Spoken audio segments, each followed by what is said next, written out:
สวัสดีท่านผู้ชมนี่คือบรรยากาศอยู่ที่นครหลวงฮานอยประเทศเวียดนามนั่นเอง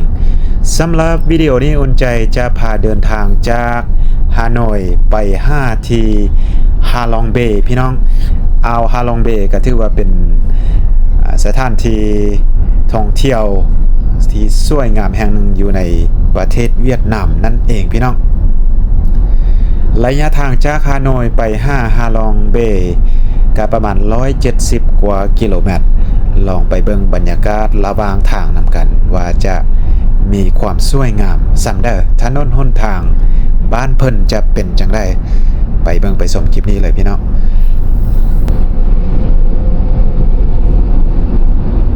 เขตนี้บ่แน่ใจว่าอยู่ใกล้ๆกับสนามบินน้อยใบที่ฮานอยนี่บ่เพราะว่าเมื่อกี้นี้เห็นยนต์คล้ายๆคือกับว่าแลนดิ้งหรือว่าบินลงมาต่ำๆเนาะไกลๆก็น่าจะบ่ไกลจากสนามบินเพราะว่าอุ่นใจก็เคยมาฮานอยแห่งนี้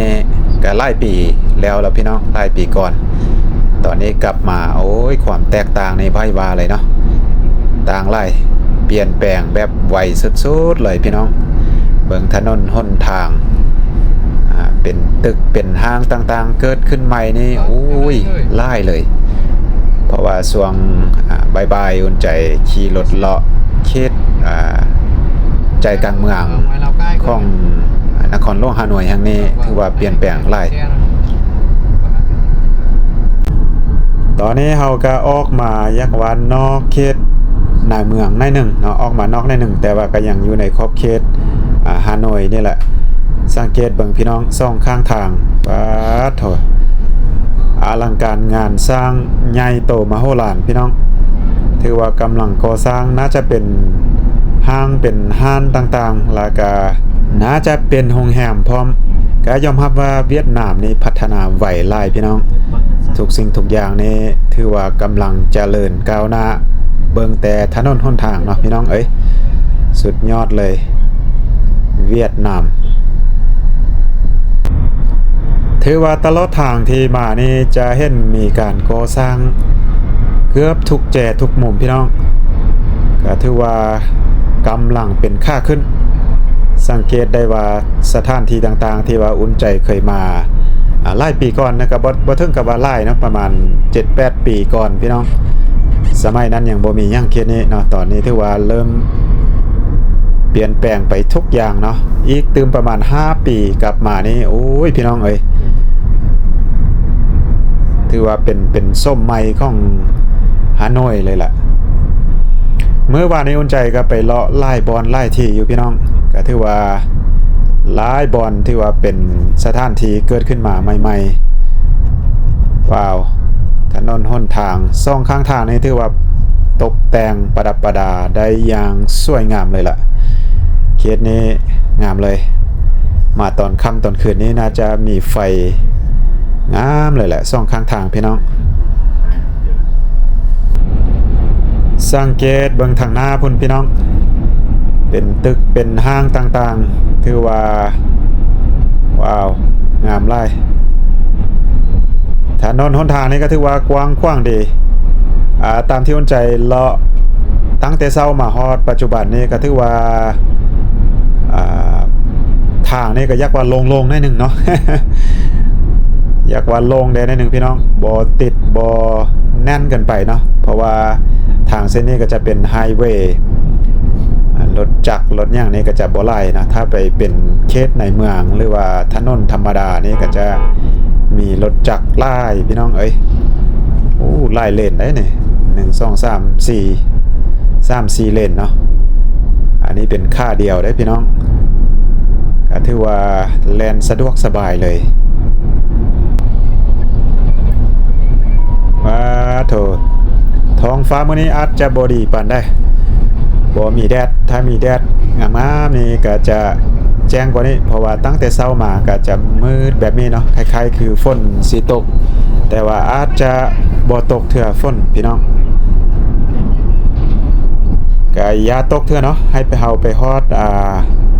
เอาฮาลองกันเนาะเมืองฮาลองเราจึงว่ากันพี่น้องเพราะว่ามื้อนี้อาจจะ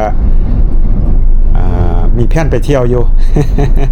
กันถ้าไปตกอยู่อ่าวฮาลองนี่ก็จะยุ่งยากหน่อยหนึงเพราะว่ามีแผนจะขี่เหือกันไปฮอดฮาลองเบย์แล้วบ่ได้ขี่เหือเลาะสมอ่าวฮาลองเบย์ก็ถือว่าไปบ่ฮอดฮาลองเบย์แน่นอนพี่น้องเอ้ยว่าเบิ่งทางคานี่ตึกแค่นี้เท่าที่อุ่นใจจำได้มาประมาณ 7-8 ปีหลังถือว่ายังบ่ทันขนาดนี้พี่น้องตอนนี้ถือว่าเปลี่ยนทุกอย่างเลยตอนนี้เฮาก็ออกมาถือว่า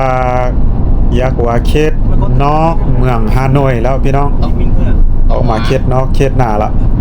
อันนี้ก็ยังเป็นไฮเวย์ยังเป็นถนนหนทางที่ว่าบ่หน้าแน่นเกินไปการจราจรนี่ก็ถือว่าสะดวกสบายโล่งสามารถขี่ไหวได้พี่น้อง100 ส่วนใหญ่ก็จะประมาณ120 กิโลเมตรต่อชั่วโมงซ่องข้างทางก็จะเป็นทุ่งนาเที่ยวงามเลยล่ะเพราะว่าอยู่ประเทศเวียดนามนี่ส่วนใหญ่เขตนี้ก็จะเป็นทงเพียงสามารถเฮ็ดนาได้อย่างน้อย2 ฤดูพี่น้องพุ่นอยู่ทางนาพุ่นเที่ยวงามเลยทุ่งนาเพิ่นกว้างขวางโซพอเนาะเวียดนามนี่เป็นประเทศหนึ่งที่ว่าเป็นประเทศที่ส่งเขาออกไล่ที่สุดในอาเซียตอนนี้พี่น้องเอ๋ยทางเส้นนี้เพิ่นว่าทำโซเฟอร์เมื่อกี้เพิ่นว่าหากระสร้างขึ้นมาใหม่ๆพี่น้องทางที่เฮาผ่านมาเมื่อกี้นี้เป็นส่วนหนึ่งของเส้นทางไฮเวย์แต่ว่าเพิ่นบ่เก็บเงินแต่ว่าออกจากนี้ไปก็จะเป็นด่านเก็บเงินพี่น้องอยู่ทางหน้านี่เห็นด่านเก็บเงินปกติผ่านมาด่านเก็บเงินนี่จะบ่เห็นมีพนักงานเลยพี่น้องก็จะเป็นแบบโอโต้แบบนี้เลยเนาะผ่านได้สบายๆก็เห็นมีsecurity เนาะจะบ่แม่นพนักงานเก็บเงินจะเป็น security นั่งเฝ้าซื่อๆรถนี้จะบ่จอดเลยเนาะเข้ามาปุ๊บก็จะเปิดแบบออโต้เลยตอนนี้ถือว่าเราเข้ามาเป็นไฮเวย์ละพี่น้องเป็นทางด่วนรู้สึกว่าตอนนี้ฟ้าเริ่มมืดมัวเข้าไกลเข้ามาเรื่อยๆพี่น้องอันนี้น่าจะขึ้นขั้วนะแม่นละพี่น้องเคสนี้จะเป็นเคสทาเหือก็หมายความว่าตอนนี้เราเข้ามาใกล้เคสอ่าวฮาลองเบย์แล้วพี่น้องเห็นทะเลแล้วเนาะเห็นอ่าวฮาลองละอันนี้น่าจะเป็นขั้วข้ามของหรือว่าเป็นแคมทะเลประมาณนี้แหละเบื้องทรงนี้ก็จะขึ้นไปสูงพอสมควรพี่น้องเอ้ยสูงหลายกว่านี่เนาะแต่ว่าบ่สามารถเบิ่งวิวทางข้างได้เพราะว่าเพิ่นเฮ็ดเป็นกำแพงหรือว่าเป็นฝ้าบังขึ้นสูงเลยบ่สามารถเบิ่งวิวทางข้างได้โอ้ขึ้นมาสูงหลายพี่น้องก็ถือว่าตอนนี้ขึ้นมาฮอดจุดสูงสุดของขั้วแล้วพี่น้องแต่ก็สามารถเบิ่ง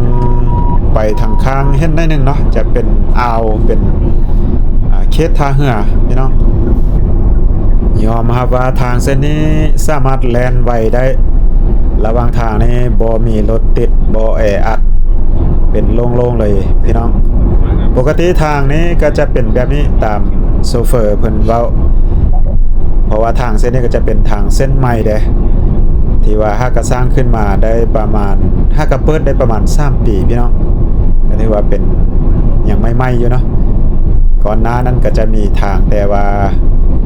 ก็อาจจะบ่ดีขนาดนี้แต่ก็เป็นทางดีสำหรับทริปนี้อุ่นใจก็ขี่ยนต์มาจากหลวงพระบางมาลงที่ฮานอยแล้วก็ขี่รถจากฮานอยขึ้นไปซาปาแล้วก็กลับมาฮานอยแล้วก็ตอนนี้กำลังเดินทางไปฮาลองเบย์ก็ไล่มือไล่วันพอสมควรที่ว่าขี่รถเลาะอยู่ในเวียดนามโดยเฉพาะอยู่ภาคเหนือของเวียดนามนี่พี่น้องยังบ่เห็นทางที่ว่าจะเป็นยังบ่เห็นคุ้มสิซะเนาะยังบ่เห็นคุ้มจักคุ้มเถื่อพี่น้องบ่ว่าจะเป็นไฮเวย์หรือว่า ทางธรรมดานี่ก็ถือว่ายังดีเรียบเก็บแบบนี้เลยพี่น้องเอ้ยบ่แน่ใจว่าถ้าไปเขตบ้านนอกบ้านนาแท้ๆจะเป็นแนวใดตอนนี้เราเดินทางมาก็ได้2ชั่วโมงไปนั่นหนึ่งแล้วพี่น้องเมื่อกี้นี้เราแวะที่ปั๊มแวะเข้าห้องน้ำห้องในเนาะแวะที่ปั๊มแวะแต่บอนเดียวประมาณ10ปลายนาทีตอนนี้ก็ถือว่าเข้า2ชั่วโมงไปแล้วก็น่าจะฮอดอย่างได้เดียวพี่น้องเห็นลูกศรซีไปทางหน้านี่ฮาลองเบเลี้ยวขวานะก็น่าจะเลี้ยวเข้าทางขวามือนี่เพราะว่าเริ่มเห็นภูเห็นผ้าแล้วเพราะว่าเขตฮาลองเบเนี่ยก็จะเป็นเขตที่ว่ามีภูหน่อยนึงนะหลังจากนั้นอยู่อ่าวหันก็จะเป็นภูผ้าหินปูนที่ว่าสวยงามเลยแหละพี่น้องเพิ่นว่าอยู่เขตวังเวียงนี่ก็คล้ายๆแบบเดียวกันหั่นเนาะผ้าหินปูนวังเวียงประเทศลาวบ้านเฮาหั่นแหละเนาะตอนนี้ก็ถือว่าเฮาเข้ามาเขตในเมืองฮาลองเป็นที่เรียบร้อยพี่น้องเดี๋ยวอุ่นใจจะทายไปเรื่อยๆผ่านตัวเมืองฮาลองนี่ไป5จุดที่เฮาจะพักมื้อนี้พี่น้องแผนของเฮาก็คือจะนอนอยู่ที่ฮาลองนี่2คืนไปเบิ่งว่าท้องฟ้าจะเปิดให้เฮาไปขี่เรืออยู่ที่อ่าวฮาลองบ่พี่น้องแต่ว่าตอนนี้น่าเป็นห่วงหลายท้องฟ้าอากาศมืดมัวแบบบ่มีแดดอากาศก็เย็นนิดนึงเนาะก็เบิ่งไปนำกันพี่น้องเบิ่งเมืองฮาลองนี่จะพัฒนาแล้วก็สวยงามซำได้ตอนนี้ก็ถือว่าเขาเริ่มเข้าในเมืองละถนนหนทางก็ยังเรียบกิ๊บพี่น้องอย่างดีรถนี้ถือว่าบ่อัดนะอยู่เขตนี้ลงระหว่างทางผ่านมาเมื่อกี้จุดที่เฮาแวะปั๊มอุ่นใจลืมทายราคาน้ำมันอยู่เวียดนามตอนนี้ให้ท่านผู้ชมได้เบิ่งอยู่เวียดนามตอนนี้ก็คือ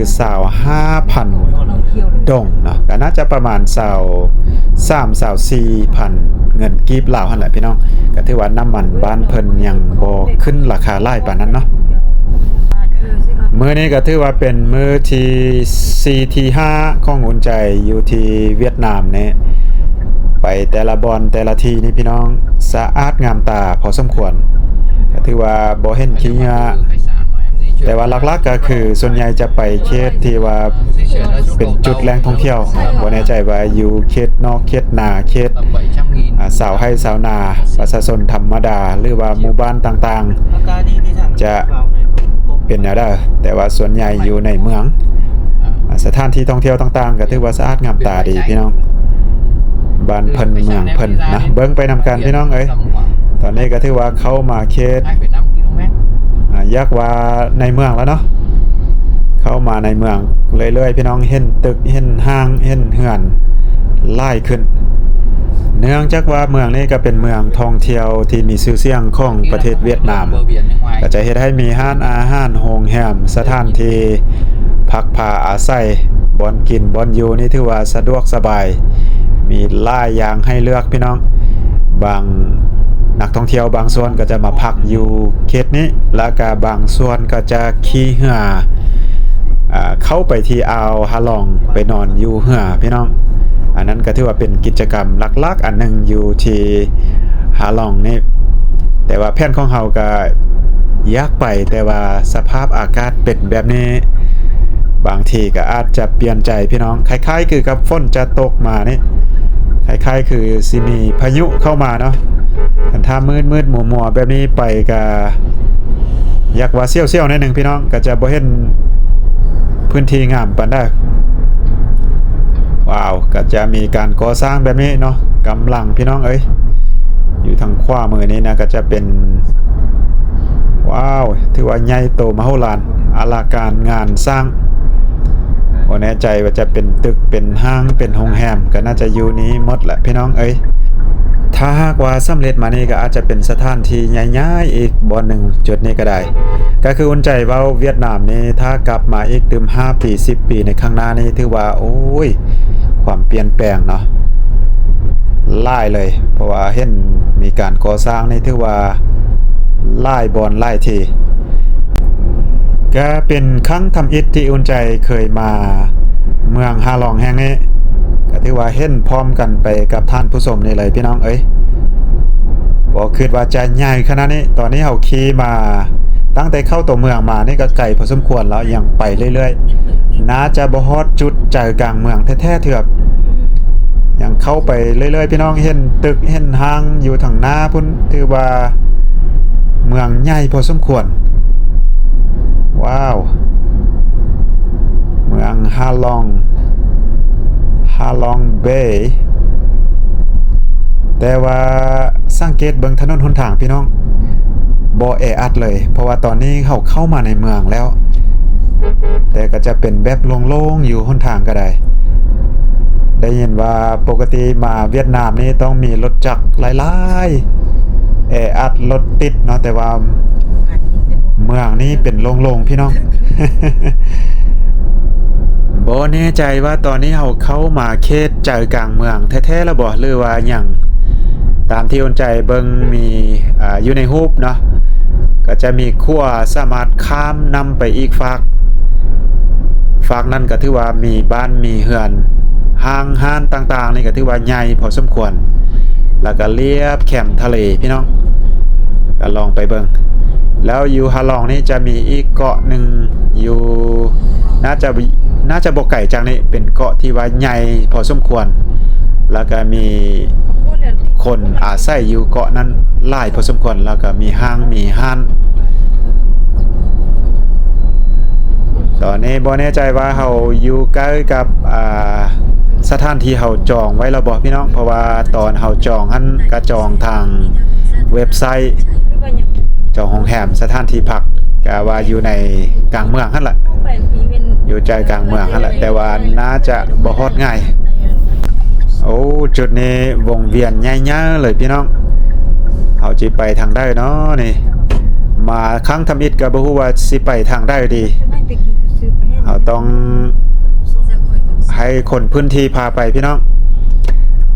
สำหรับรถที่เฮามานำนี่ก็คือรถที่เฮาเมามาตั้งแต่อยู่สปาพี่น้องสปาแล้วก็เมาอยู่ในฮานอยแล้วก็มาฮาลองเนี่ยโอ้สังเกตเบิ่งกำแพงพี่น้องกินเดอาเดก็ถือว่าสร้างสีสันได้ดีพอสมควรเนาะ แต้มใส่กำแพงจังซี่เลยถือว่างามไปอีกแบบสะอาดงามตาดีเมืองนี้พี่น้องตอนนี้น่าจะขึ้นไป5บอนเฮาพักเพราะว่าบอนเฮาพักนี่ก็จะอยู่ขึ้นไปสูงหน่อยนึงแล้วก็ตามที่เบิ่งอยู่ในเว็บไซต์นี้สามารถเบิ่งวิวเมืองฮาลองนี่แล้วก็เบิ่งเห็นวิวทะเลพร้อมน่าจะใกล้ฮอดละพี่น้องบ่แม่นตึกอยู่ทางหน้าเมื่อกี้เห็นตึกสูงๆอยู่ทางหน้าเนาะ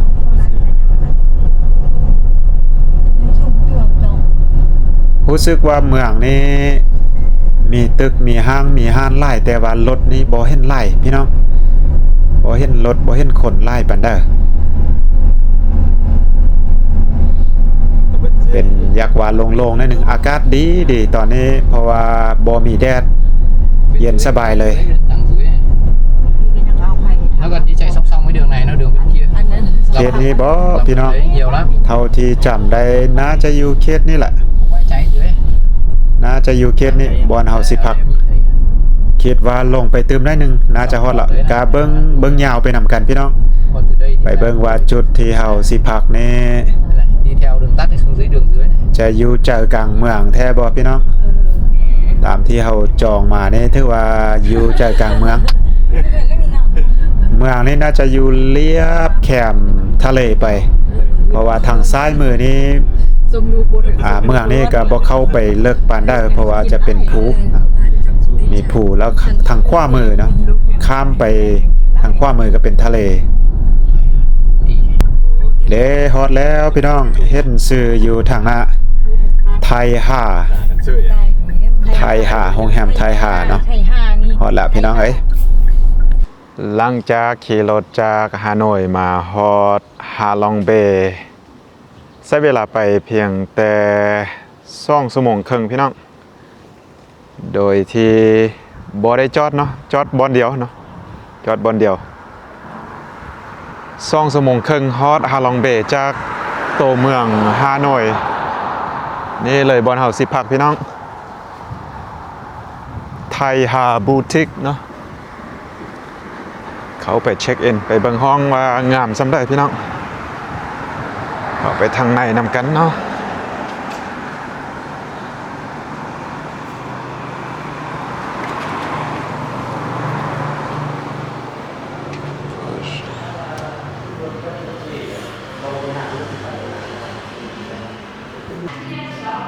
ถือว่าห้องเฮาน่าจะอยู่ชั้นที่5นะอยู่ชั้นที่5ลองไปเบิ่งว่าจะมีวิวบ่มาแล้วขึ้นไปเลยชั้น5เรียบร้อยชั้นที่5ห้องเบอร์506โอ้โห506ห้องนี้เลย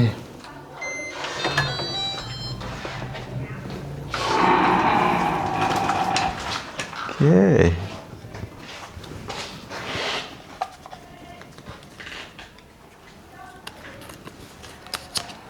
เสียบคีย์การ์ดตัด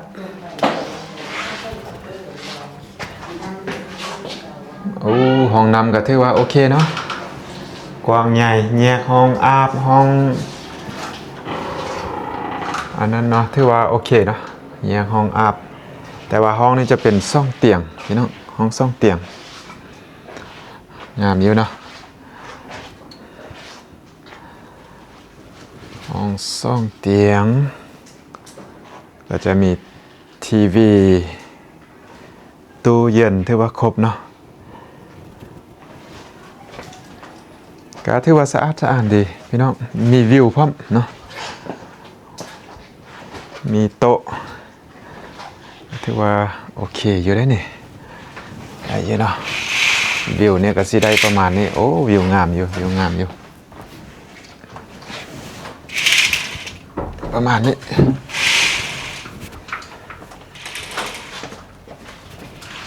ก็ได้วิวทะเลเนาะฮาลองเบย์พี่น้องถือว่าบ่ไกลจากทะเลไล่ว่าติดกับทะเลเลยแหละ